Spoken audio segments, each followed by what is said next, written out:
Hello दोस्तों, बहुत बहुत स्वागत है आपका और एक नए वीडियो के अंदर। और जल्द ही 2025 आने वाला है, कुछ ही दिन बचे हैं।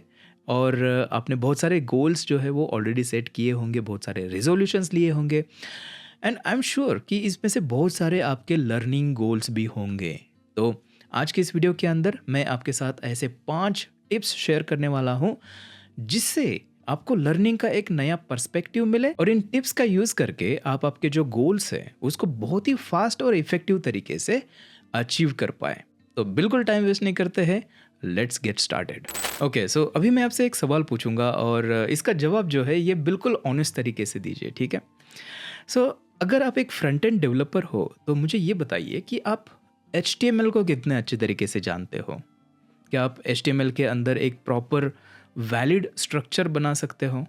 क्या CSS के अंदर आप एक कस्टम डिज़ाइन बना सकते हो? कोई भी UI लाइब्रेरी यूज़ नहीं करनी है और डिज़ाइन रिस्पॉन्सिव होना चाहिए। सिर्फ वेनिला जावास्क्रिप्ट का यूज़ करके क्या आप ब्राउज़र के अंदर नए एलिमेंट्स बना सकते हो? क्या उनको मैनिपुलेट कर सकते हो? और अगर आप एक बैकएंड डेवलपर हो तो आप HTTP को कितने अच्छे तरीके से जानते हो? HTTP 1 क्या है? HTTP 2 क्या है? HTTP 3 क्या है? क्यों HTTP 3 की ज़रूरत पड़ी? आपके बैकएंड के ऊपर जो सर्वर्स है वो बिहाइंड द सीन काम कैसे करते हैं? कौन से प्रोटोकॉल्स यूज़ करते हैं? आप कितने अच्छी तरीके से इसको जानते हो? चलिए वो भी छोड़िए, अभी कंप्यूटर साइंस का एक बेसिक क्वेश्चन आपको मैं पूछता हूँ। ये जो पैटर्न आप यहाँ पर देख रहे हो, क्या इसको आप प्रिंट कर सकते हो? और इन सब का जवाब अगर हाँ है तो ये वीडियो आपके लिए नहीं है, आप वीडियो छोड़ के जा सकते हो। जो बचे हुए सारे जो हमारे दोस्त हैं उनको इस वीडियो को ज़रूर देखना है। अभी आप में से बहुत सारे लोग सोचेंगे कि इसमें क्या प्रॉब्लम है, हम तो अच्छी एप्लीकेशन बनाते हैं, रेस्ट APIs बनाते हैं, हम अच्छा UI बना लेते हैं, इसमें क्या दिक्कत है, हमें ये जो सारी चीज़ें हैं जानने की ज़रूरत है क्या? तो मैं आपको एक किस्सा सुनाता हूँ मेरे करियर का। देखिए, जब भी मैंने स्टार्ट किया था ना, स्टार्टिंग में मैंने बूटस्ट्रैप सीख लिया था। अब ये बूटस्ट्रैप क्या है, ये बेसिकली किन लोगों को जिसको पता नहीं है उनके लिए बताता हूँ। ये एक UI लाइब्रेरी है, पहले बहुत ज़्यादा यूज़ हुआ करती थी। आज जैसे टेलविन CSS यूज़ होता है हर जगह पर, वैसे पहले बूटस्ट्रैप यूज़ हुआ करता था। तो मैंने बूटस्ट्रैप को सीख लिया था CSS से पहले। मुझे CSS नहीं आती थी, बिल्कुल नहीं आती थी, बूटस्ट्रैप आती थी और अच्छा खासा UI मैं बना लेता था। तो यहाँ पर सब कुछ सही चल रहा था, लेकिन प्रॉब्लम तभी आया जब भी मुझे एक कस्टम डिज़ाइन बनाने की रिक्वायरमेंट आई। अभी जो बूटस्ट्रैप हुआ करता था वो उतना कस्टमाइजेबल नहीं हुआ करता था। अगर यहाँ पर मुझे कस्टम डिज़ाइन बनाना है तो मुझे यहाँ पर जो कस्टम CSS है उसको यूज़ करने की यहाँ पर ज़रूरत थी। अभी तो काम रुक गया, हमें तो CSS आता नहीं है, राइट? ये तो ठीक है, चलिए। कभी कभी क्या होता है ना, आपका जो एप्लीकेशन होता है, आपका जो UI होता है, उसके अंदर बहुत सारे ग्लिचेस आ सकती है, या फिर आपका जो कोई UI कंपोनेंट है वो ठीक से दिख नहीं रहा है क्योंकि कोई स्टाइल उसको ओवरराइड कर रही है, कोई कॉन्फ्लिक्ट यहाँ पर हो रहा है। ऐसी बहुत सारी चीज़ें होती है UI के अंदर। और अगर आपको CSS नहीं आता है तो उस प्रॉब्लम को आप सॉल्व नहीं कर पाओगे और इससे आपका जो कॉन्फिडेंस है वो बिल्कुल डाउन हो सकता है। और ऐसा ही मेरे साथ हुआ था बहुत बार। चलिए, ये तो हुआ CSS का। अभी बात करते हैं जावास्क्रिप्ट की। जावास्क्रिप्ट से पहले मैंने jQuery सीख ली थी। अब jQuery क्या है, वो भी एक लाइब्रेरी है जावास्क्रिप्ट की, और जो काम है वो बहुत आसान कर देती है, इसलिए jQuery बहुत चलती थी पहले। जावास्क्रिप्ट हमने नहीं सीखी थी, हमने jQuery सीखी थी। और jQuery के अंदर अगर कोई प्रॉब्लम आता है तो उसको हम फिक्स नहीं कर पाते थे। क्यों? क्योंकि जावास्क्रिप्ट का नॉलेज जो है वो हमारे पास नहीं था। तो मैं चाहता हूँ कि ये गलती आप ना करें। तो पहली टिप मेरी ये है कि आप फोकस करें फंडामेंटल्स के ऊपर। तो ये फंडामेंटल्स जो है ये आपके लाइफ के अंदर हमेशा आपके साथ रहेंगे, आपके पूरे करियर के अंदर। एक बार आप इसको सीख जाते हो तो ये जो टेक्नोलॉजीज है ये हाइप्ड है। देखिए, पहले jQuery जो है बहुत पॉपुलर हुआ करती थी, वही हुआ करती, सब लोग वही यूज़ करते थे। उसके बाद क्या हुआ, रिएक्ट आया, रिएक्ट बहुत फेमस हो गया, सब लोग रिएक्ट को यूज़ करने लगे। उसके बाद अभी Next.js यूज़ कर रहे, सब लोग Next.js को यूज़ कर रहे रिएक्ट के साथ में। कल और कुछ हो सकता है, ये चेंज हो रहा है। पहले Web3 बहुत फेमस हुआ था, बहुत हाइप हुई थी, सब बोल रहे थे कि अभी Web3 है, बाकी का सब चला जाएगा। उसके बाद अभी जो है, अभी AI आ चुका है और सब बोल रहे कि AI है, अभी सारी जो चीज़ें वो ख़त्म होने वाली है, कल और कुछ हो सकता है। तो ये जो सारी चीज़ें हैं वो चेंज होते रहती है। हर दिन एक नया फ्रेमवर्क, एक नई लाइब्रेरी मार्केट में आती है। तो क्या हमें उसके पीछे भागना चाहिए? बिल्कुल नहीं। आपको फोकस करना है फंडामेंटल्स के ऊपर। ये फ्रेमवर्क कोई भी हो सकता है, रिएक्ट हो सकता है, स्वेल्ट हो सकता है, व्यू.js हो सकता है, या फिर वेनिला जावास्क्रिप्ट हो सकता है। लेकिन जो फंडामेंटल्स है वो कॉमन है, वो सब जगह पर बिहाइंड द सीन यूज़ हो रहे हैं। वो अगर आपके क्लियर हो जाते हैं तो आपको कोई रोक नहीं सकता है। अब कोई भी टेक्नोलॉजी यू करके आप उसको पकड़ सकते हो, सीख सकते हो एक वीकेंड के अंदर। तो चीज़ों को आपको थोड़ा सा डीप में जाके सीखना होगा, और इसके लिए आप फर्स्ट प्रिंसिपल जो टेक्निक है उसको यूज़ कर सकते हो। आपको हर एक चीज़ का एक क्वेश्चन आपके दिमाग में आने चाहिए कि ये चीज़ ऐसी हो रही है तो ऐसा क्यों हो रहा है। तो रिसर्च करिए, फाइंड आउट करिए ऐसे क्यों हो रहा है। बहुत सारे रिसोर्सेस आपको मिलेंगे इंटरनेट के ऊपर, वीडियोस मिलेंगे, आर्टिकल्स मिलेंगे। एआई है, एआई के अंदर आप पूछ सकते हो। इंटरनेट के ऊपर रिसोर्सेज भरे पड़े हुए हैं। तो बहुत सारे स्टूडेंट्स ये मिस्टेक हमेशा करते हैं कि जो फंडामेंटल्स है उसको नहीं सीखते हैं, वो डायरेक्टली जो फ्रेमवर्क्स वगैरह है उसके ऊपर जंप करते हैं, जो मैंने भी गलती की है। और इसके चक्कर में जो फंडामेंटल्स है वो इग्नोर हो जाते हैं। ऐसा आपको नहीं करना है। इसके बहुत सारे फ़ायदे हैं। अगर आप किसी एप्लीकेशन के अंदर काम कर रहे हो, तो अगर आपको फंडामेंटल्स पता है, कहीं पर नेटवर्क आपका चौक हो गया है या फिर कुछ रेंडरिंग के अंदर इशू आ रहा है, अगर आपको फंडामेंटल्स पता है तो आपको पता होगा कि कहाँ पर डिबग करना है। आपका कॉन्फिडेंस हमेशा जो है वो हाई लेवल पे रहेगा। आप बेटर तरीके से जो प्रॉब्लम्स है उसको सॉल्व करोगे। सो फंडामेंटल्स आर वेरी इंपॉर्टेंट। और इसके अंदर और एक चीज़ मैं आपको बताना चाहता हूँ। बहुत सारे लोग बोलते हैं कि डीएसए डेवलपमेंट के अंदर नहीं चाहिए, हम नहीं करेंगे। ये बिल्कुल गलत है। आप अगर कंप्यूटर साइंस के अंदर करियर करना चाहते हो तो जो डीएसए होता है, ये these are fundamentals of computer science, ये आपको पता होना चाहिए। तो एटलीस्ट जो बेसिक नॉलेज है डीएसए का, वो हर एक के पास ये होना चाहिए। और आपको अगर पता नहीं कहाँ से स्टार्ट करना है, कौन से टॉपिक्स पढ़ने हैं, कैसे फंडामेंटल्स को यहाँ पर सीखना है, तो टेंशन लेने की बिल्कुल ज़रूरत नहीं है। मैंने एक डेडिकेटेड कम्युनिटी बनाई है उसके लिए, और बिल्कुल फ्री है। एक डिस्कॉर्ड कम्युनिटी है, नीचे आपको लिंक मिलेगी, इनविटेशन मिलेगा, वहाँ पर जाके अभी के अभी आप उसको ज्वाइन करिए। उसके अंदर एक डेडिकेटेड चैनल रहेगा जहाँ पर ये जो सारी चीज़ें हैं फंडामेंटल से रिलेटेड, वो हम डिस्कस करेंगे।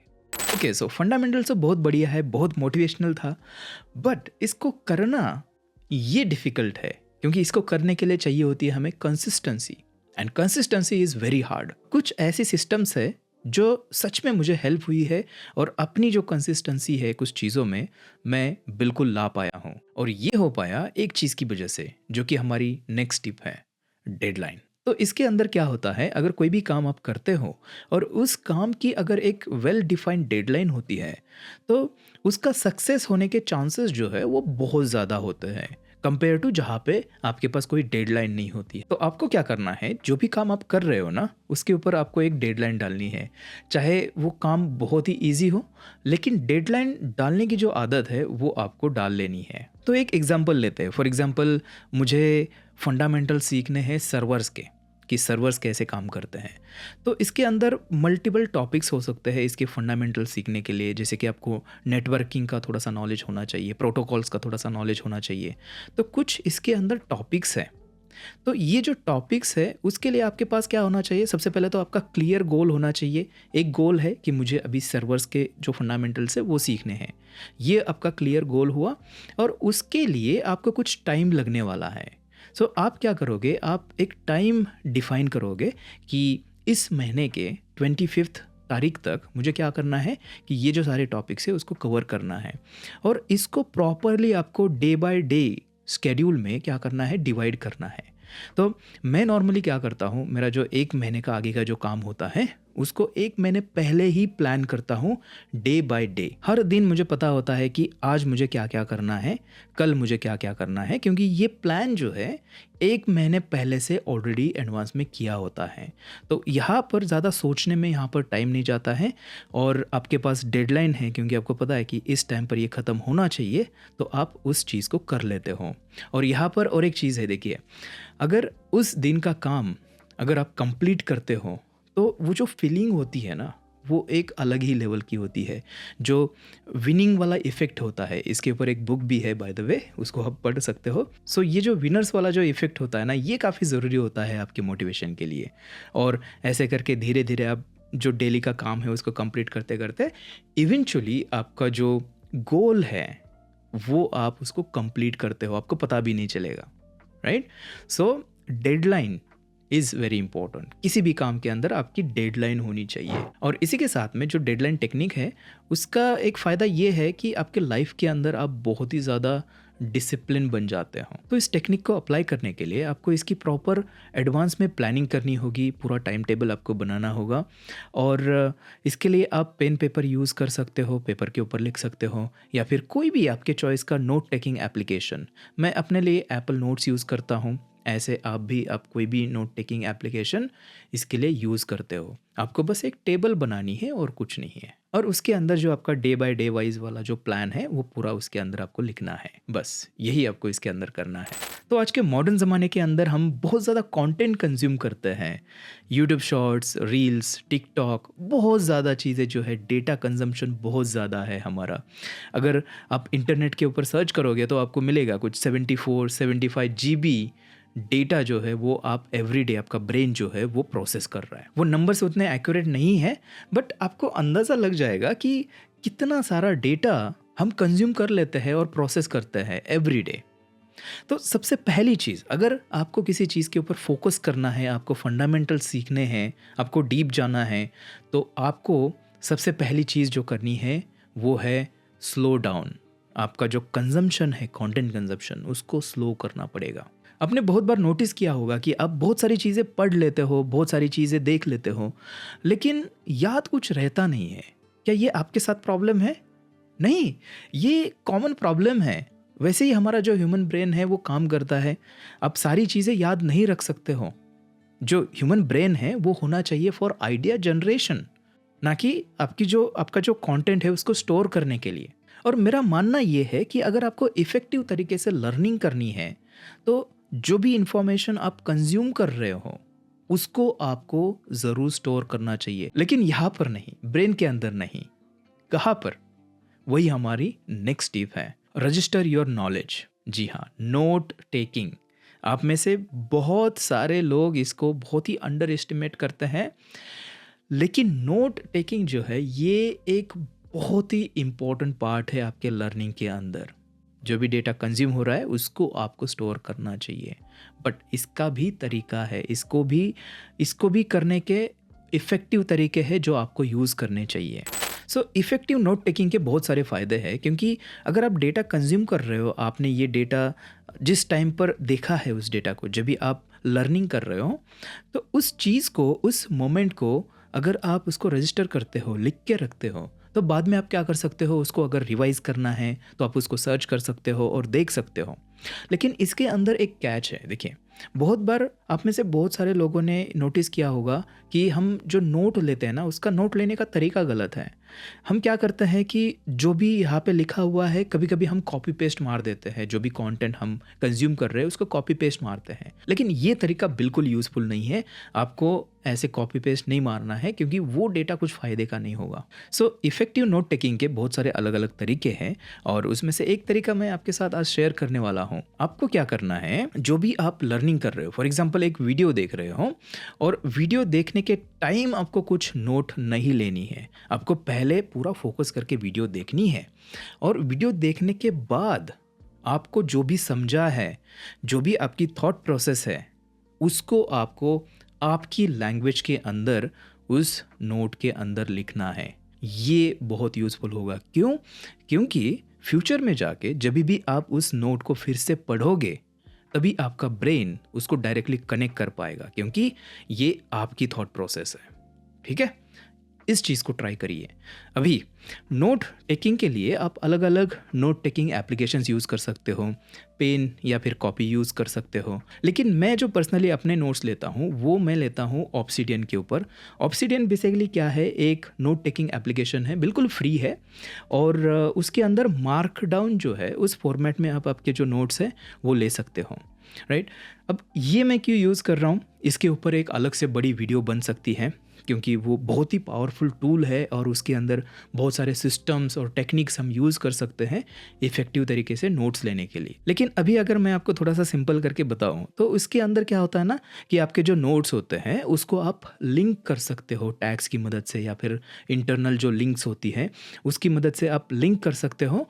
और इसके अंदर एक ग्राफ व्यू वाला एक फीचर है जो कि सबसे पावरफुल है।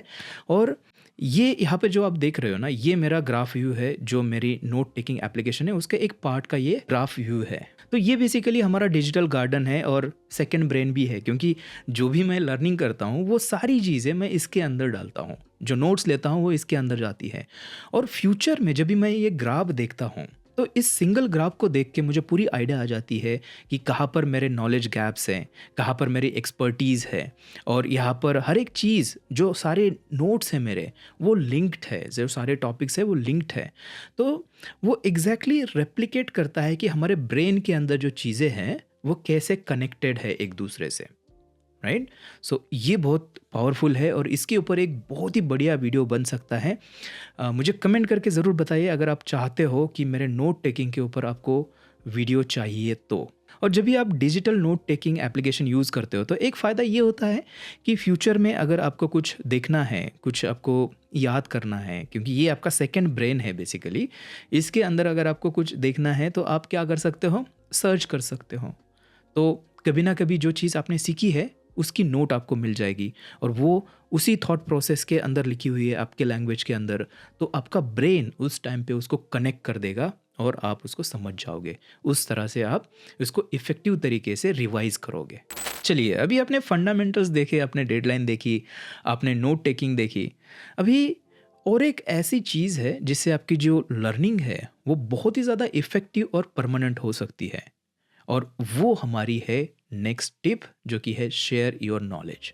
अभी शेयरिंग के अंदर मतलब क्या है, जो भी आपने सीखा है उसको आपको दूसरों को सिखाना है या शेयर करना है। वो सोशल मीडिया के ऊपर हो सकता है, शेयर करिए, बताइए कि ये मैंने सीखा है ऐसे ऐसी, इसके अंदर ये चीज़ मुझे अच्छी लगी, ये अच्छी नहीं लगी, इस तरह से। और अगर आप सोशल मीडिया यूज़ नहीं करना चाहते हो तो आप आपके कलीग जो है उनको सिखा सकते हो, या फिर कलीग नहीं है तो दोस्त को सिखा सकते हो। दोस्त भी नहीं है तो यूट्यूब के ऊपर वीडियोस बना सकते हो, उसके अंदर आप एक्सप्लेन कर सकते हो। ये भी नहीं करना है तो आप कोडिंग कम्युनिटीज़ ज्वाइन कर सकते हो, उसके अंदर जो स्टूडेंट्स है उनको मेंटोर कर सकते हो।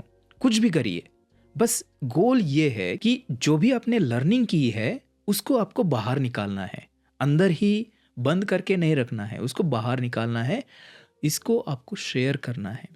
शेयर करने से पहली बात तो आपकी जो लर्निंग है वो परफेक्ट हो जाती है, क्योंकि आपको सिखाने के लिए ना एक एफ़र्ट लगता है, आपको पहले प्रिपेयर करना होता है।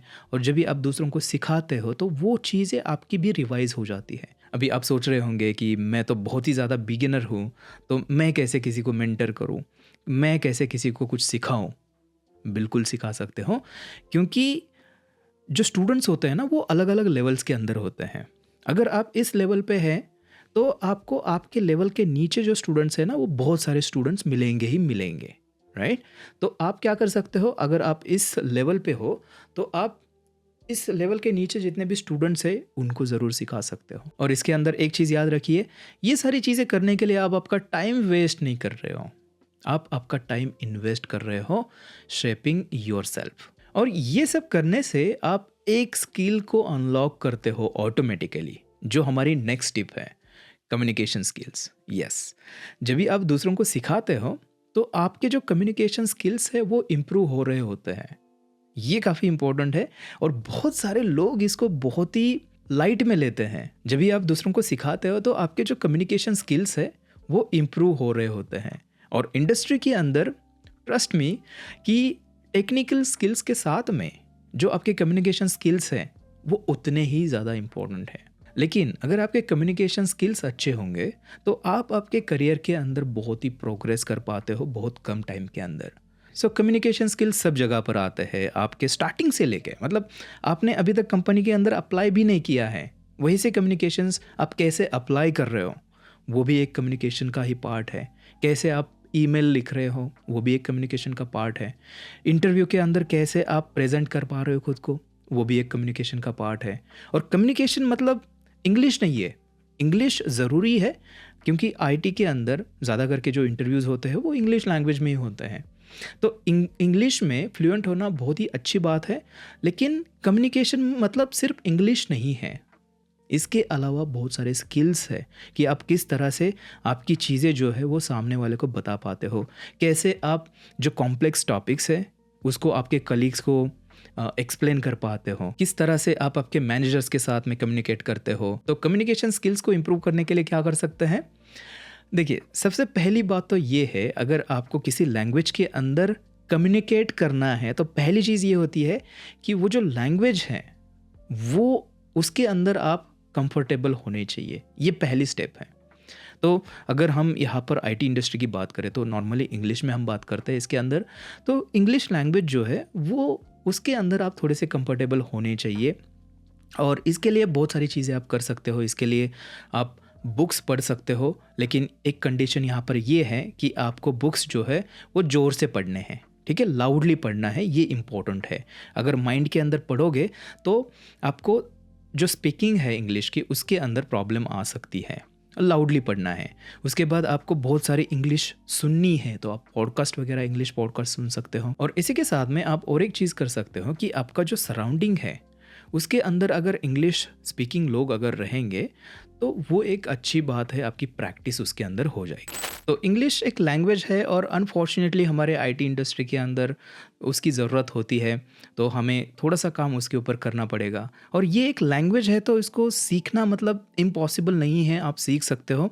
मैं अपना एग्जांपल देता हूँ, मैं रशियन बहुत अच्छे से बोल लेता हूँ और लिख लेता हूँ, सब कुछ कर लेता हूँ, क्योंकि रशियन को प्रैक्टिस करने के लिए मैंने बहुत सारी कार्टून मूवीज़ देखी थी जो रशियन में हुआ करती थी। और इसी के साथ में जो आपके फर्स्ट क्लास के सेकेंड स्टैंडर्ड के जो टेक्स्ट बुक्स होते हैं रशियन में, उसको मैं पढ़ता था, ठीक है। तो लैंग्वेज सीखने के लिए ये चीज़ें ज़रूरी होती है। कोई भी लैंग्वेज हो आप इससे ही सीखते हो, प्रैक्टिस करनी होती है आपको बहुत सारी, तो कोई प्रॉब्लम नहीं है, आराम से हो जाएगा। बस आपको कंसिस्टेंट रहना है, कंसिस्टेंसी यहाँ पर सबसे इम्पॉर्टेंट है। तो ये थी हमारी 5 टिप्स फॉर 2025। और इसी के साथ में मैं आपको और एक बोनस टिप यहाँ पर देना चाहता हूँ जो कि बहुत इम्पॉर्टेंट है। एआई का ज़माना है, तो आपके दिमाग में सवाल तो आया होगा कि क्या एआई को हमें यूज़ करना चाहिए या नहीं करना चाहिए। तो इस चीज़ को याद रखिए कि अगर आप लर्निंग कर रहे हो तो एआई से आपको कोड जनरेट करके नहीं लेना है। इंस्टेड आप क्या कर सकते हो कि एआई को बोल सकते हो कि मैं ये चीज़ सीख रहा हूँ, मुझे इसको इम्प्लीमेंट करने के लिए क्या क्या स्टेप्स होंगे वो मुझे बताना। कोड मत बताना, मुझे बस जो स्टेप्स है उसको बताना, और फिर आप उस एक एक स्टेप को खुद अपने हिसाब से सर्च करके, रिसर्च करके इम्प्लीमेंट करने की कोशिश करिए। वहाँ पर आपकी लर्निंग होगी, राइट। अगर डायरेक्टली आप अगर कोड जनरेट करके कॉपी पेस्ट मारोगे तो आप कभी सीखोगे ही नहीं। एआई को यूज़ करिए, लर्निंग के लिए यूज़ करिए, लेकिन उससे कोड जनरेट मत करिए, एंड स्पेशली जब भी आप लर्निंग कर रहे हो। Okay, so that's it for this video, and उम्मीद करता हूँ कि ये जो सारी टिप्स है वो आपको यूज़फुल लगी है और आप इसका प्रॉपर तरीके से यूज़ करोगे आने वाले इस 2025 के अंदर, और बहुत सारी लर्निंग जो है वो आपके करियर में आप करोगे। मिलता हूँ आपसे एक नए वीडियो के अंदर, तब तक के लिए happy coding and happy new year.